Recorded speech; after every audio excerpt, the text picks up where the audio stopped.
The truth is, nothing motivates a politician more than the prospect of winning or losing an election. And so we need to focus on power building above all else.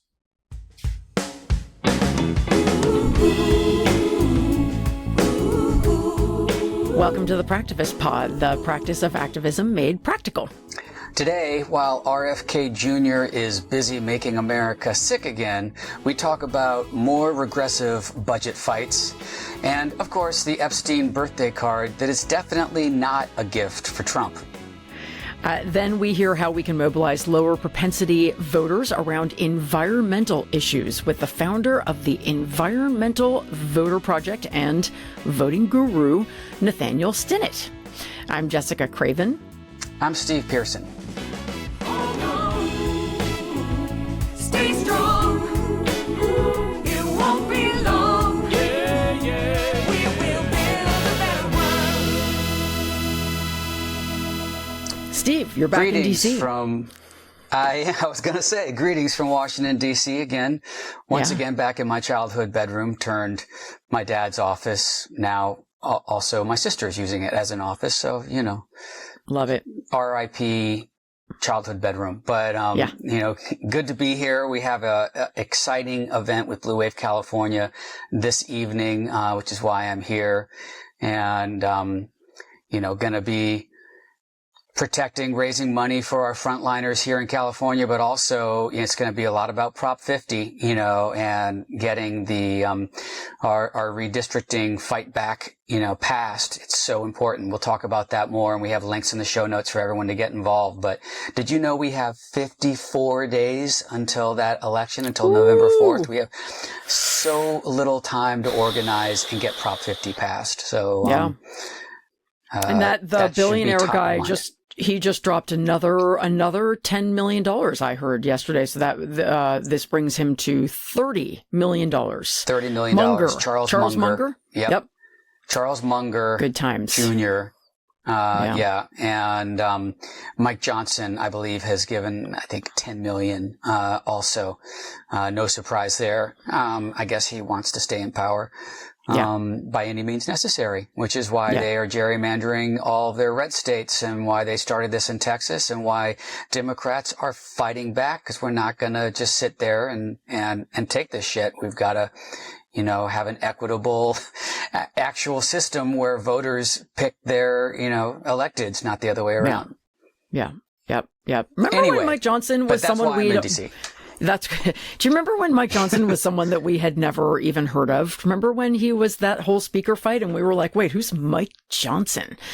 And now he's like the face of Republican hypocrisy and smarminess and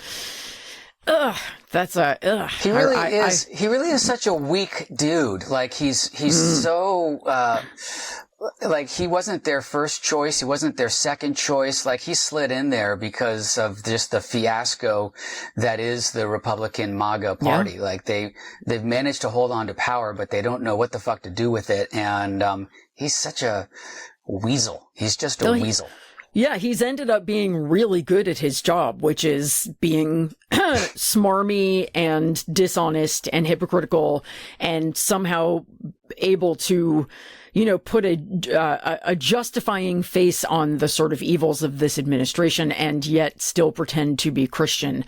I mean, it's a terrible thing to be successful at, but he is successful at it. Like he's a smooth operator in the worst possible way. But, he's proven to be very adept, I think, in certain ways, although he's also not great at whipping votes and all that stuff. But, I look forward to a day when he is deposed. It will be a beautiful day when he is no longer Speaker of the House. He gets a blue ribbon for being a hypocrite. Congratulations, Mike Johnson. Mm-hmm, yeah. And, before we go on, I should say, speaking of being good / not great at this job, want to remind people that we do have a call-in number for you to share what you're up to, and I'd love to hear some people around California talking about their knocking on doors and experience talking about Prop 50. I'm really interested in what those conversations sound like. You can call us at 818-824 888-848-4286. And also a reminder, as always, we're on Substack. We would love for you to support us there. That would be really helpful. And you get the ad-free version of the show. There, That's right. I did it. I did the business. Let's get down to real business. Okay. What should we talk about? What's top of mind for you today, Jess? I don't know. It's been a quiet news week, Steve. There's just so little. No, I'm joking. Yeah, I mean, nothing to see we got to here. touch on briefly the Epstein birthday page, right? And just the remarkable, kind of acrobatics that Carolyn Levitt and other Republicans are going through. It's unbelievable. I made a video about it yesterday about her press conference where she started out saying the documents weren't a hoax, but Democrats were a hoax. And then she said, no, none of it is a hoax. It's a distraction. And then she went back to saying that the documents actually are a hoax. It could never be Trump's signature. It's remarkable to watch these people. First, that birthday card doesn't exist. Oh, but now it does exist, but it's a hoax. Even though it was put into that book leather bound, like it's a leather bound book in 2003. Was Donald Trump thinking about running for president in 2003? Was he, did someone forge his signature to stick it in there to later sabotage him in 2025? I mean, it's preposterous. And yet, the rest of the Republican caucus just either won't talk to reporters or just says it's fake and walks away. It must be hard being a Republican these days. I don't have any sympathy for them, but the amount of, just like I said, aerobics, acrobatics they have to do to sort of justify their increasingly disgusting position is amazing. Yeah, it just must be exhausting to have to lie that much, that consistently. Keep track of what you said. And I guess they don't even care to make their lies make sense or not contradict something that they said, even just a week ago. But who is not buying it besides you and me is MAGA world. It is really chipping away at their base. They're actually seeing Carolyn Levitt's, maneuvering and being like, this is not right. This doesn't make sense. Of course, it's his signature. And why won't he just release everything? So again, we call to release the Epstein files. I was kind of joking around with some members. We have our event this evening with Blue Wave, and we have a number of members who are coming, and there's votes scheduled, kind of pushing into the event. And I said, just put some kind of resolution on the floor to release all the Epstein files, and Mike Johnson will shut down and send everyone home. That way, no one will be late to the event tonight. Because that's right. That's right. They just don't want to deal with it. Well, But we have this we can keep discharge talking petition. about it. We will keep talking about it. And I just want to say this discharge petition. So, they're 2 votes short, right? And we've been trying to get just 2 more Republicans to stand up. But it turns out we don't need 2 more Republicans. So last night there was a special election and we elected a Democrat to the House, again with a 16-point overperformance. So that's another Democratic seat we have. And then we have another special election at the end of this month, and we will elect another Democrat. These are seats where lawmakers died in office. So I believe last night's was to replace Connolly. Anyway, so we will have 2 more votes by the end of September. So my understanding is that we will pass that discharge petition by the end of September. And be able to get those files released unless one of the Republicans currently signed on backs out. Who's the third Republican? I don't even know. We have Marjorie Taylor Greene, Lauren Boebert, Nancy Mace. Lauren Boebert, she's the third. Yep. Nancy Mace. What about and Massey? Nancy Mace. Well, Massey was one of the co-authors, so that's right. That's 4. 4. We needed 6, but now we have 4 plus 2 Democrats coming at the end of the month. Okay. Yeah. Okay. Yeah. Uh-huh. Sorry, Trump. Yeah. Sorry, Mike Johnson. And not sorry. And also, this is the weirdest thing to be flippant about like that because, as always, we need to center the victims in this. I mean, this is horrible. And, the trauma that this is pulling these victims through once again, these names need to be exposed, whoever they are, and they need to be held to account for, for these actions. So I don't mean to be flippant about it, but, it does bring me glee to watch their support, peter away, especially around this MAGA base that, will usually believe anything and everything that they feed them. So, we'll see how this plays out, but we need to keep talking about it because he's doing everything he can to distract from it. That's right. That is absolutely right. What else do we need to keep talking about, Steve? Well, we're back in session, Congress back in session with Republicans controlling every aspect of the congressional agenda. And that means new budget fights. Yeah. And so this is a really important one, actually. So this is terribly important to talk about. September 30th, we had a continuing resolution which got us to September 30th, a sort of stopgap measure. We all remember back in March when Chuck Schumer stabbed us in the heart, and, sort of fouled that process, did not use leverage he had. Well, we're back there again. And there is a very large contingent of people who are pushing Democrats to play real hardball here, because while Republicans can pass this budget in the House without any Democrats in the Senate, they need 7 Democrats to overcome a filibuster. And so Democrats have leverage. And we have many people from Ezra Klein to Josh Marshall of Talking Points Memo really talking about how important it is for Democrats to play hardball, use that leverage, and make real demands. Not just, how about repeal the Medicaid cuts? How about a permanent extension of those ACA tax credits? Not just temporary, because that actually helps Republicans too, because they can just pull it past the midterms and then, there's no consequences before the midterms, but also no more of these, what are being called pocket rescissions. It's basically a way for Donald Trump to exercise a line item veto on the budget, which he's not supposed to be able to do. So basically not pay out money that Congress has already appropriated, and maybe even no more, invasions of cities. How about that? Like, they can really extract some large concessions. And the fear is that Schumer and Jeffries are not going to be tough enough. They're not going to be strong enough. So this is an opportunity for people to now really start calling their representatives in both chambers and saying, if you are a Democrat, do not concede this fight without major concessions. And I really encourage everybody to do so. It is time to let Democrats know that if they do the same thing they did last time, or if Schumer does, there will be hell to pay. Right? Yeah. We'll see how this ages, this comment that I'm about to make. Okay. But all right. I'm hopeful. I'm hopeful about the fight. I think that Democrats are stepping up, and we're certainly seeing it with Prop 50 and the fight here in California. We're seeing it around folks like J.B. Pritzker, standing up against the attempted takeover of Chicago and Illinois. But I just feel like the tenor has changed. I feel like there's a shift, we're just going to fight with everything we've got. I really feel like that's going to happen.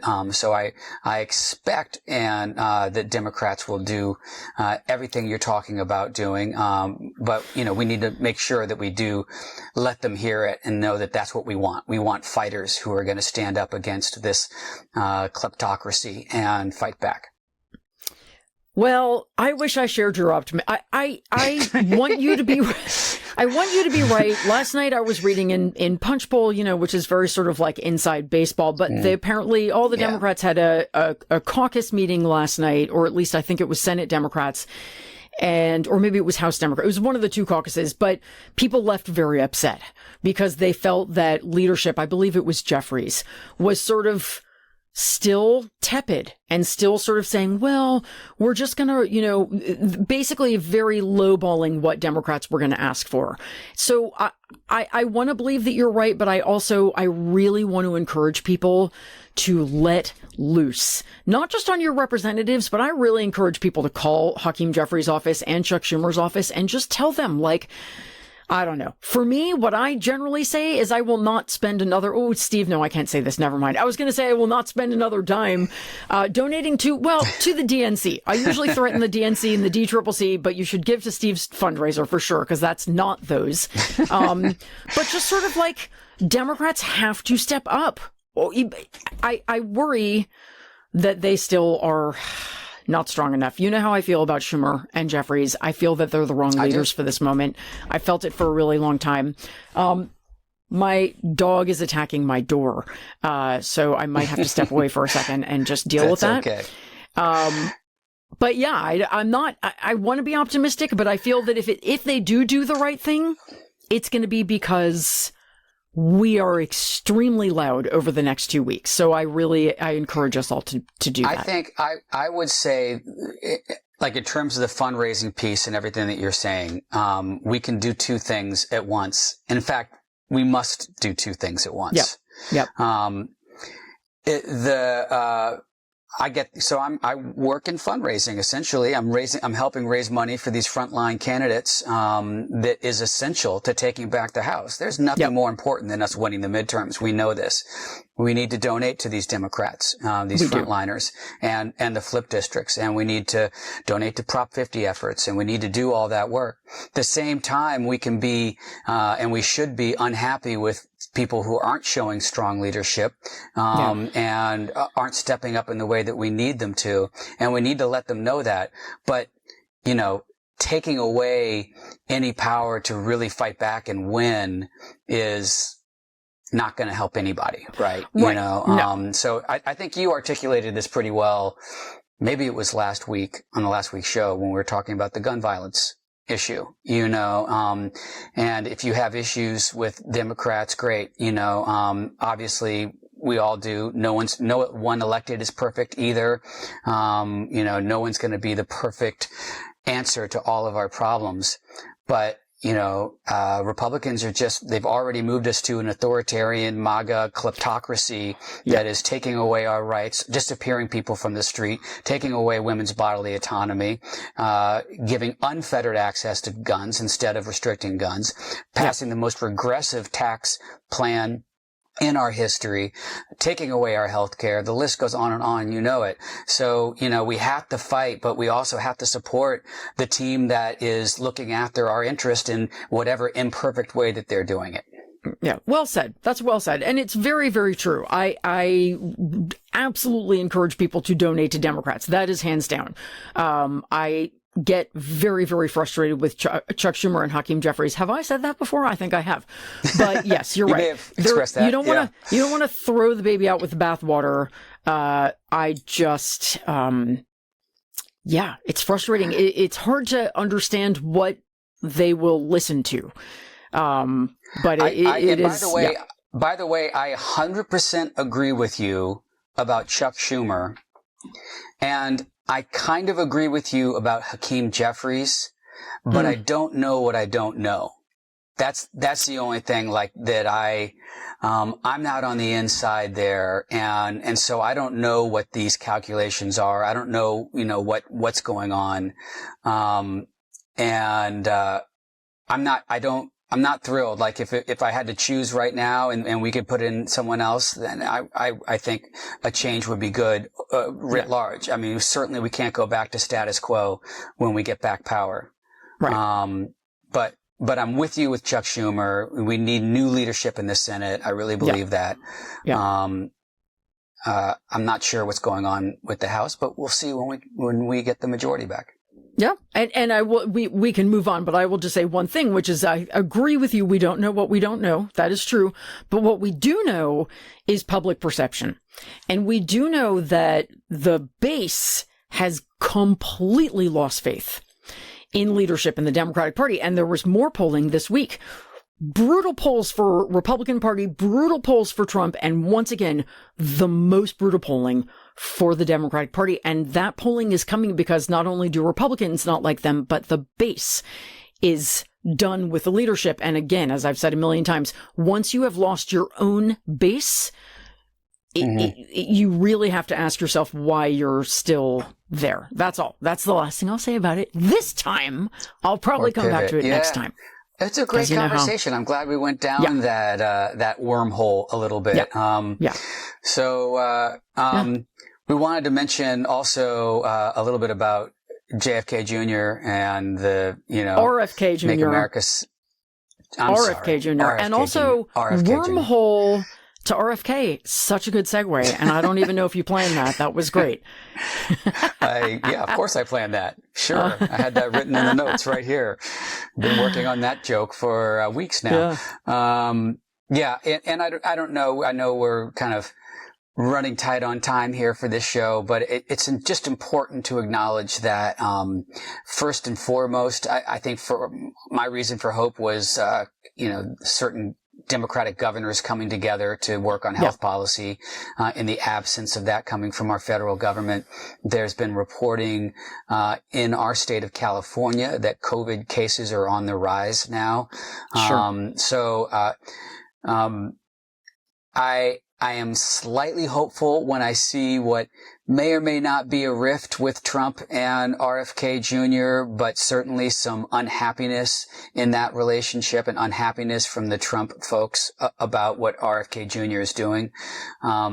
As you pointed out before we were recording, I'm stealing your factoid, but I believe it's 78% to be accurate, favorability for vaccines. Almost 80% of Americans favor vaccines, understand science, want to stay healthy, don't want to get sick from COVID, and have another, terrible relapse. Oh my God. What a twilight zone we lived through in 2020 with this, just terrible leadership from Trump, like, dystopian really, but, we're heading there again, with this, vaccine denier in charge of Health and Human Services. And so really important that folks listen to science, listen to the World Health Organization, listen to their doctor, and hopefully we can make enough noise to actually get this guy out of that position. He has no business being there.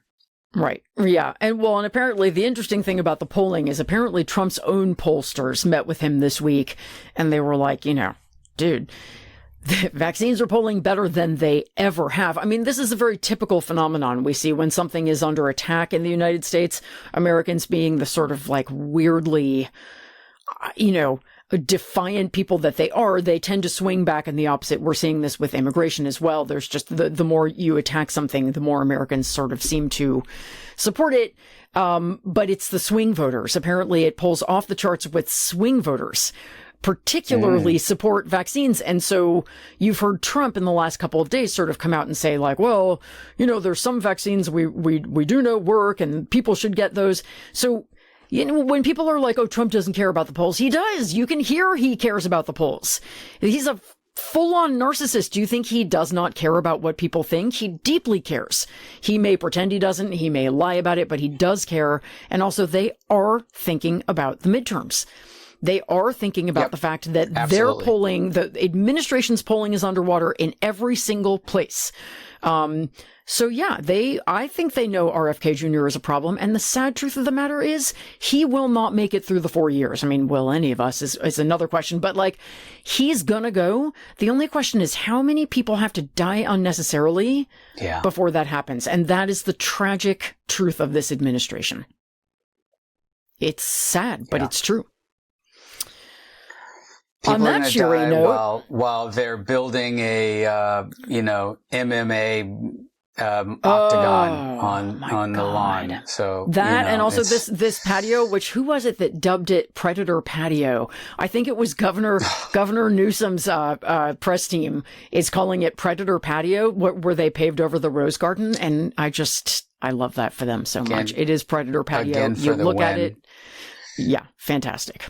Once again, chef's kiss to Newsom's comms team. Spectacular. All right. So speaking of Newsom and Prop 50, we have 2 action items with links in the show notes. One is to volunteer to pass Prop 50. As I said, there are 54 days left. If you're not in California, you can make phone calls. If you are in California, we want you out there. The weather's beautiful, knocking on doors, talking to your neighbors. A note about knocking on doors for this particular proposition. This is a base turnout campaign, right? We will win if we can get our base to turn out in what is certainly going to be a low turnout election. So that means the people that we're targeting when we're knocking on doors are going to be like-minded. We're not going to be, we just need to educate them and tell them why this is important and why we're out knocking on doors. So, if you haven't knocked on doors before, this is a really fun one. This is a great one to do. And you can even do it in your own neighborhood, or you can go somewhere else. So we have links to that, a link tree in our show notes for all the different ways to volunteer there. And then I'm going to mention up until the day, October 18th is the next big No Kings rally. I cannot overemphasize how important it is that we make this really, really huge.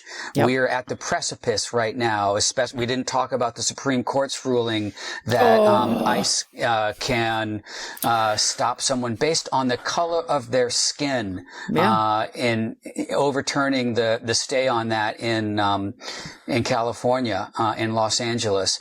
We are in full authoritarian mode. This weak man who, as you articulated, is underwater in every single poll, is trying to act like a king. We have no fucking kings. We all need to be out in the street. And October 18th, we can really show the world that we are not standing for this kleptocracy. So that link is in our show notes. Please sign up, save the date. We need everyone out there now. Can I just point out to Steve's mom that he cursed? I haven't cursed yet. Anyway, go on. What's our second action? She's not going to listen. You can curse all you want. All right. What's your reason for hope, Jess? Oh, I'm going to change my reason for hope. I was going to talk about the protests in D.C. and Chicago and the Code Pink protesters who came into a restaurant last night in D.C. and yelled at Trump. Fantastic stuff. Hats off to every single one of you who participated in any of that. But I remembered the 3 Missouri lawmakers, the 3 Democrats who have been doing a sit-in in the State House in Missouri for 4 or 5 days now. They have not left the State House because they are protesting the gerrymandering, the mid-district gerrymandering, partisan gerrymandering that legislature is now undertaking because Trump asked them to. And these 3 Democrats are getting way less attention than anybody in Texas did, and they're just doing it. They are sitting in, they are trying to get people to pay attention to the fact that this is wrong. And apparently the Republican lawmakers in Missouri are not psyched about this gerrymander either. They know it's wrong. They'll probably do it, but they don't like it. But these 3 Democrats are in there. I know Kamala Harris has called them.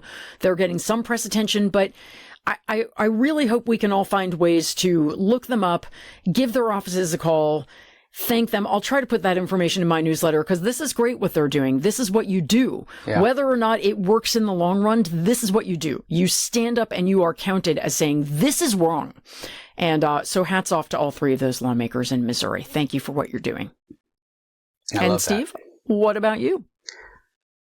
Well, my reason for hope is, as I have said a couple of times, I'm here in D.C. for a Blue Wave California event. But what is really cool and giving me a lot of hope, because you and I know how important California is to taking back the House and how important Prop 50 is. But I'm here in D.C. where people think they're pretty important here in D.C., and they are, where this is the seat of government. And the turnout for this event already is huge, and we have so many members coming. Nancy Pelosi is headlining, Eric Swalwell, 3 of our frontliners, Ro Khanna, Amy Klobuchar. I don't know who else is going to show up. Harry Dunn's going to be there. I'm excited to meet him. He's a fellow podcaster as well on the MSW Media Network. So it just gives me hope that people really understand the impact California is having right now and are showing up to support the work we're doing. I know we're a national podcast. I don't mean to, talk California so much, but it really gives me hope to the work that we're doing that we will prevail. And, the road to taking the House back goes right through the state of California. Absolutely critical, especially if Prop 50 passes. We have the chance to, pick up a bunch of seats here, and it's really important. So what you're doing is really important. So it gives me hope that it's going to be so well attended to. Okay, so we are going to move on to the interview segment, and I'm doing the introduction this week because I'm very enthusiastic about the person that Steve interviewed. His name is Nathaniel Stinnett. He is the director of the Environmental Voter Project, for whom I have done quite a bit of phone banking. I will say, I love this organization. Nathaniel is so smart. His whole jam is getting low propensity environmental voters out to the polls, which helps all of us. And he has got a brilliant strategy. Again, I love him, so you should really listen to this interview. This is Nathaniel Stinnett talking to Steve.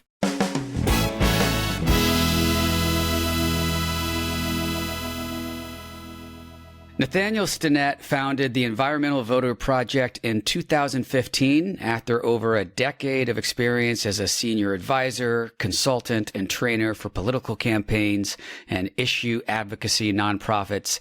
Hailed as a visionary by the New York Times and dubbed, I love this one, the voting guru by Grist magazine, Stinnett is a frequent expert speaker on cutting-edge campaign techniques and the behavioral science behind getting people to vote, which I really love too. And I'm excited to talk to you. So Nathaniel, thanks so much for joining us. Well, Steve, thanks for having me. I'm really excited. Yeah. So much to talk about. I want to hear all about your work at Environmental Voter Project, but I want to hear a little bit about your origin story first. How did you first get involved in political work? What got you into action? Yeah, so I grew up in Philadelphia in a family where everybody was involved in politics. And I don't mean running for office or anything. I mean, just we were always volunteering for this, that, or the other campaign.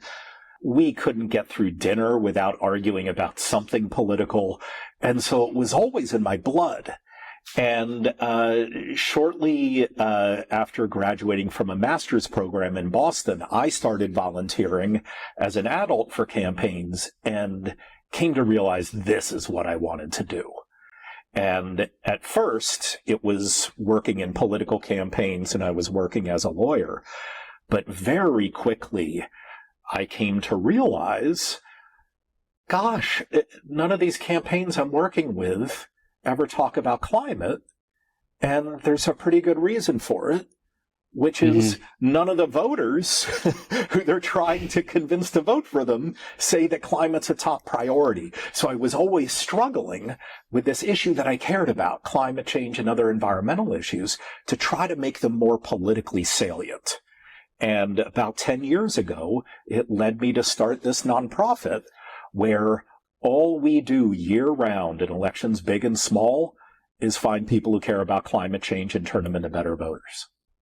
Yeah, it's so interesting. Yeah, I mean, when I think of environmental orgs and what they focus on, I, of course, think of advocacy and political lobbying, endorsing candidates, giving them money, being disappointed when they don't come through, giving them more money, all of that stuff, but EVP is different. You actually focus on mobilizing low propensity voters, or I really hate that term. I like to say high potential voters.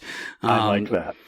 Yeah. So you talked a little bit about what gave you the idea to build the org. And I struggle with it, too, as someone who cares deeply about the environment. I haven't really cracked the code on why it's not more of a mobilizing issue, why it's not more on the forefront of people's campaigns.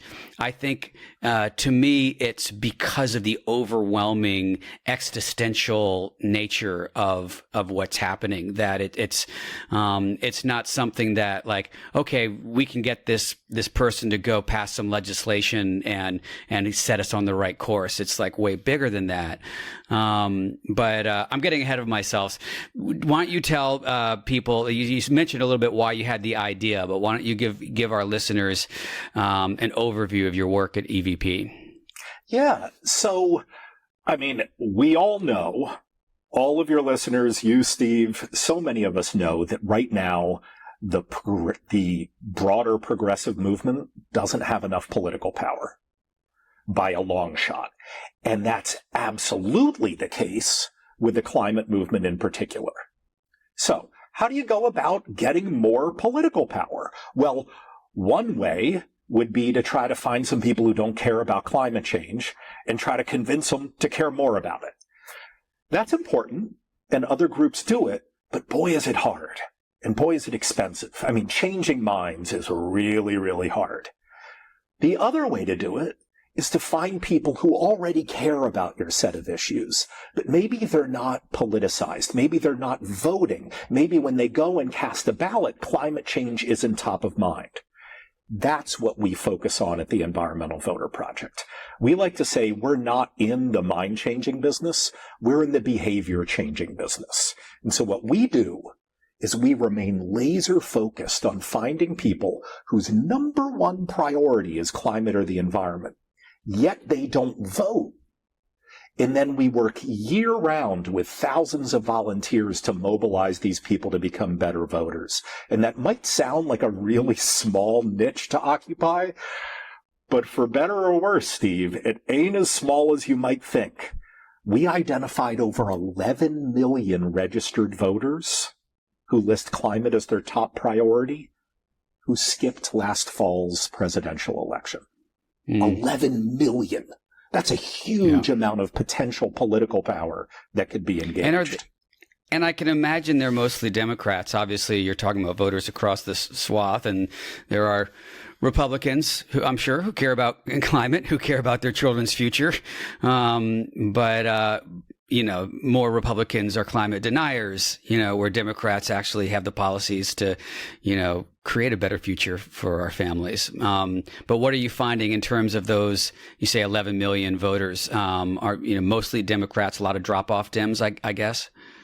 Yeah, so we're a nonpartisan organization, but when we look at publicly available polling data, like the exit polling data from last fall, we can see that no issue constituency group broke harder for Democrats than climate voters did.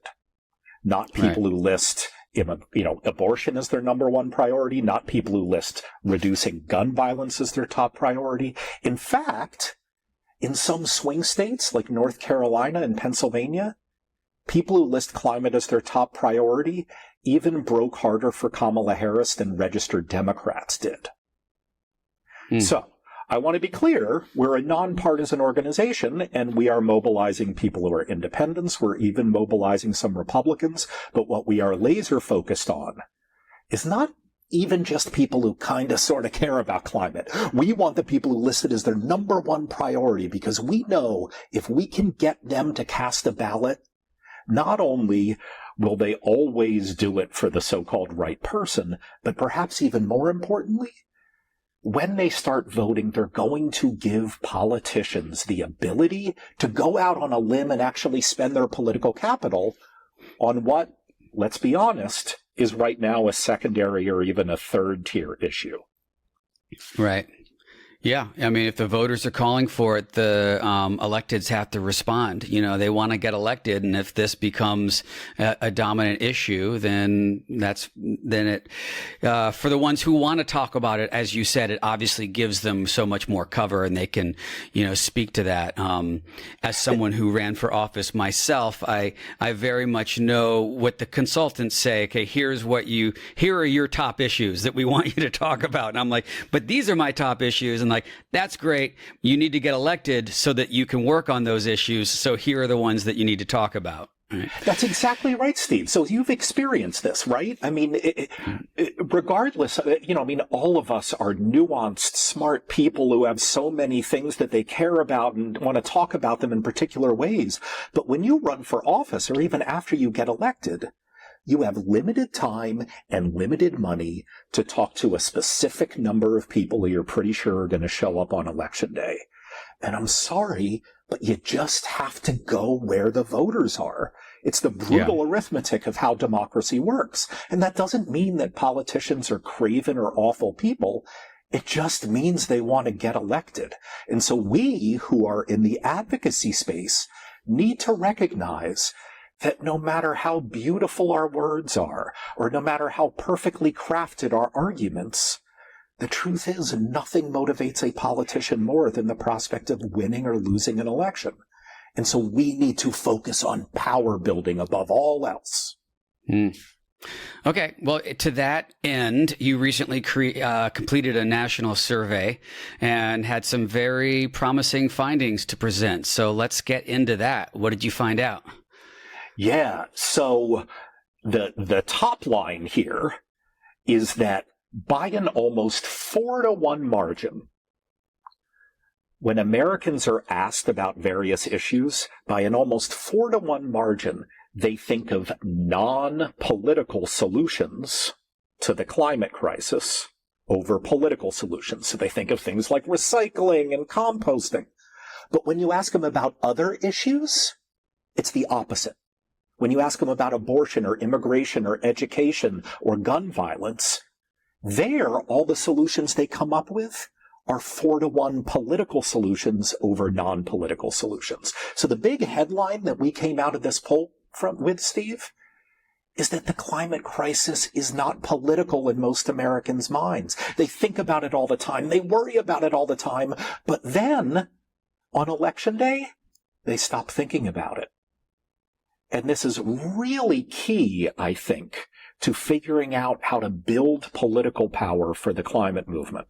Because what this polling data has shown us is that people have internalized the climate crisis and they think it's their own personal fault. And they think, okay, how can I change my personal behavior rather than how can I change my political behavior? That is really fascinating. Since we are a podcast, I like to get a little bit into the weeds. Let's do it. And I won't say skeptical. I just love to hear like the meat and potatoes about how polls get conducted and what the process was like. So can you talk a little bit about that? Yeah, I'm so glad you asked, because we spent a lot of extra money to craft this poll in a really unique way. So, as a reminder, the goal of the Environmental Voter Project is to get non-voting environmentalists to start voting. And so, as you can probably imagine, Steve, we get asked all the time, well, why aren't these environmentalists voting? It's a good question. Yeah. And that's really hard to answer, because when you poll people and ask them like, hey, why aren't you doing this thing that deep down you know you're supposed to be doing? Well, they lie their pants off. It's the most common type of what's called survey response bias. They give you what they think is the most acceptable reason for not doing this thing they're supposed to do. So when we crafted this poll, we wanted to present these questions in a natural setting before the people we were polling were forced to consider the topics in a political or consumer or individual way. So we did two really weird, unique things, Steve. The first is we used what's called a split sample approach, where we polled groups of people, but only asked each group about a single issue.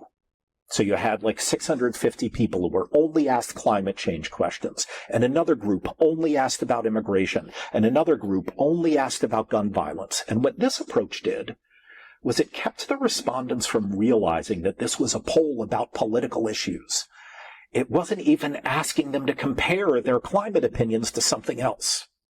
The second unique thing that we did was we asked a whole lot of open-ended questions, which means we didn't give people pre-chosen responses to choose from.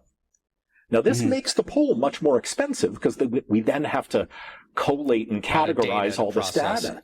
Yeah, but it removes all of this bias because it allows people to talk about issues in their own words off the top of their heads, which is exactly what we wanted.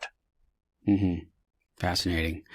All right. So you learned some really important lessons from that you can collate with all the work you've been doing since 2015. And I'm sure there's some real actionable findings through that. So what is going to be your approach using what you know now coming into the midterms?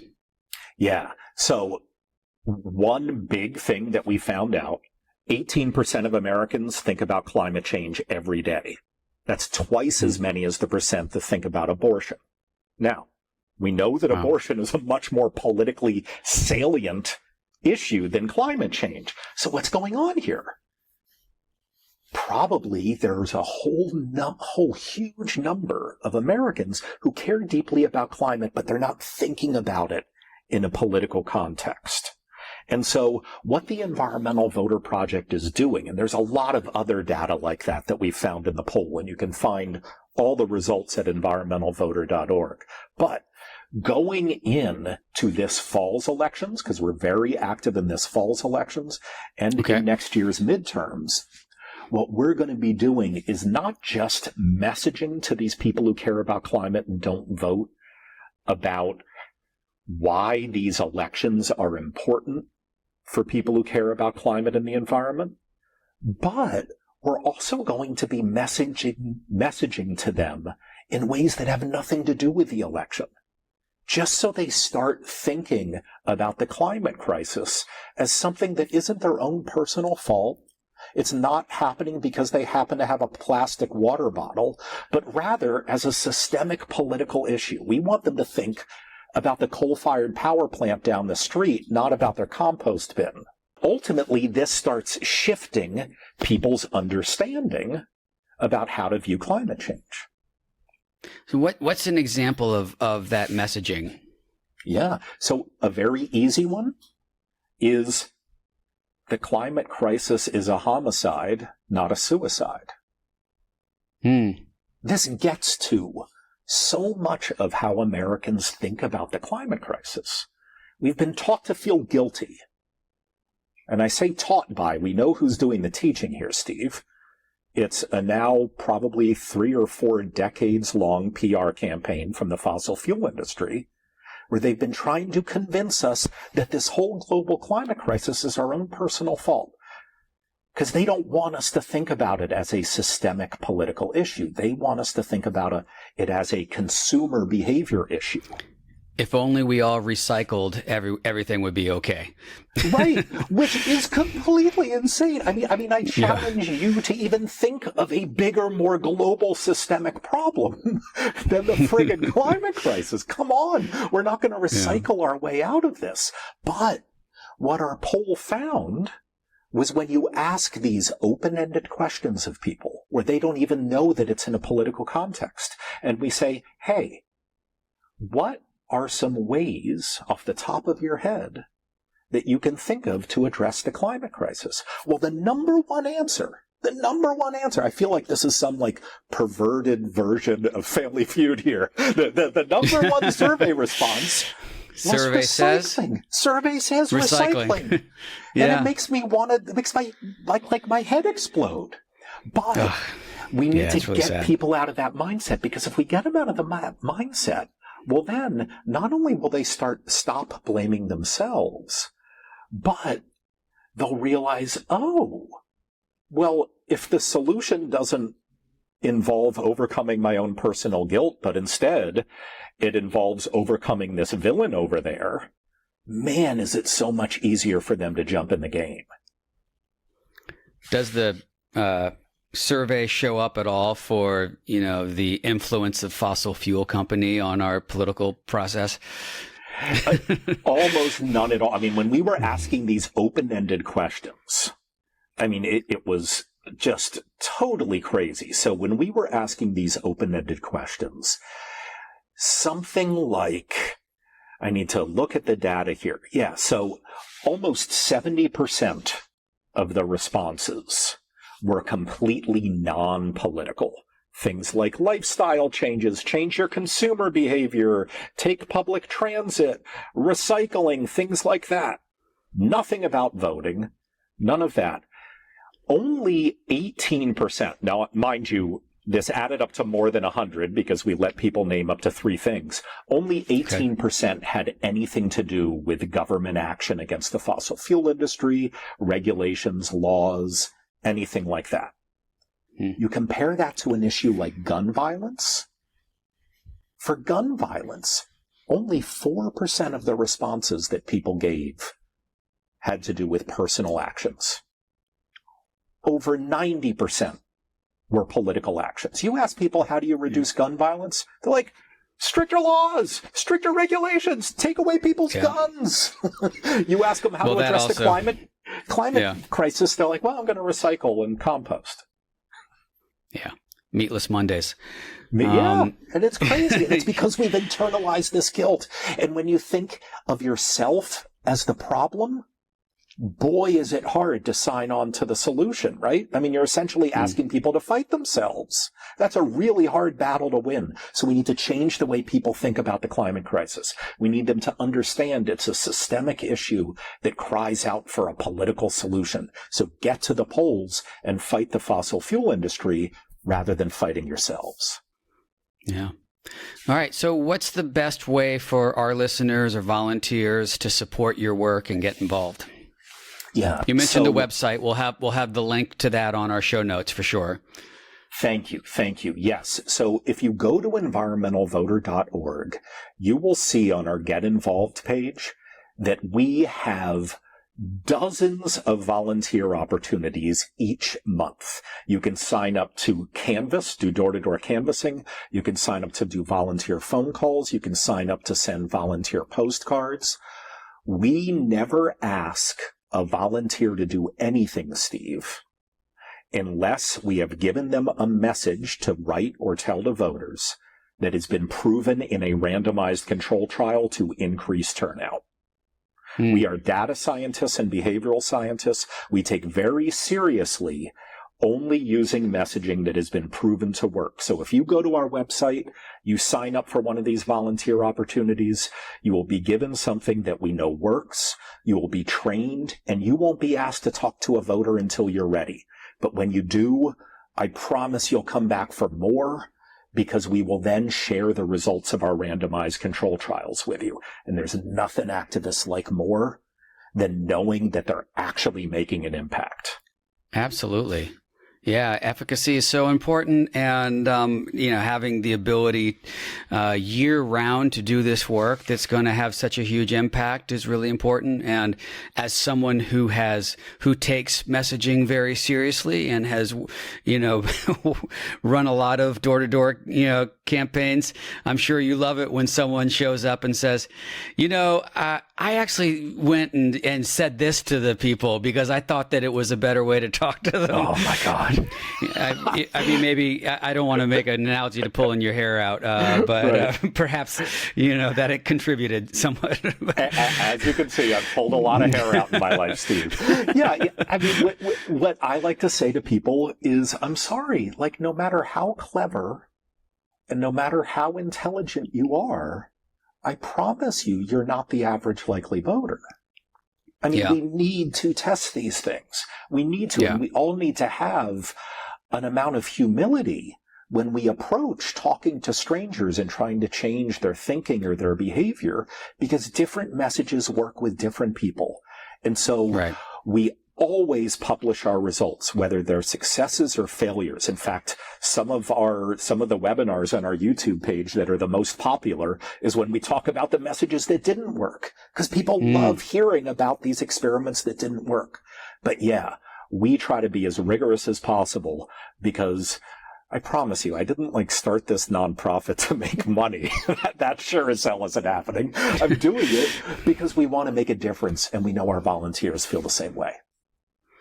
Well, you're missing out on the big dollar world of environmental nonprofit advocacy work. That is the place. That's the place to really, make your billions and buy your first yacht. That's right. But kidding aside, the opposite end of that is certainly true. The work that gets done trying to, crush advocacy groups and support the fossil fuel industry. Those folks are buying yachts off of that work, and it's so well funded. So everything we do, especially when it is so targeted and tested and effective, is really important. So I encourage people to plug in and do that. And I'm really grateful for all the work that you're doing. I want to ask you one more question. This is the question that we ask everyone, and I'll give you a warning that these days it's usually answered with a deep sigh and a pregnant pause. Okay. But let me ask you, what is bringing you the most hope right now?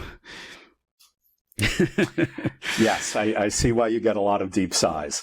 Well, Right.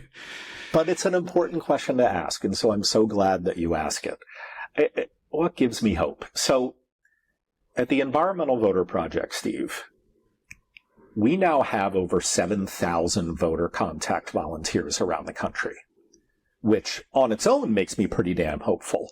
But what really invigorates me is that right now, almost 600 of those volunteers are brand new to us since last November. And this shows how hungry people are to fight back against fascism and how hungry they are to build political power if they're just given the opportunity. I mean, we all know how frightening this moment is. It's shoved in our faces every single day. But what isn't always apparent is that there's also an army of activists ready to fight back. And man, I'm just so grateful, Steve, that the Environmental Voter Project is becoming a home for so many volunteers who want these proven, evidence-based actions for building political power. So it's a real blessing to be able to work in solidarity with all these volunteers, Steve. And I want to be clear, I fully expect even more activists will now join us at environmentalvoter.org after listening to this episode. So I want that to make me hopeful too. Okay, you heard it. I'm so grateful for your work, and it's so fascinated by all this. That I love the social science behind what moves people to vote, and this work is so important. So thank you for sharing it with us, and thanks for being on the Practivist Pod. Thank you, Steve, and thank you for everything you're doing.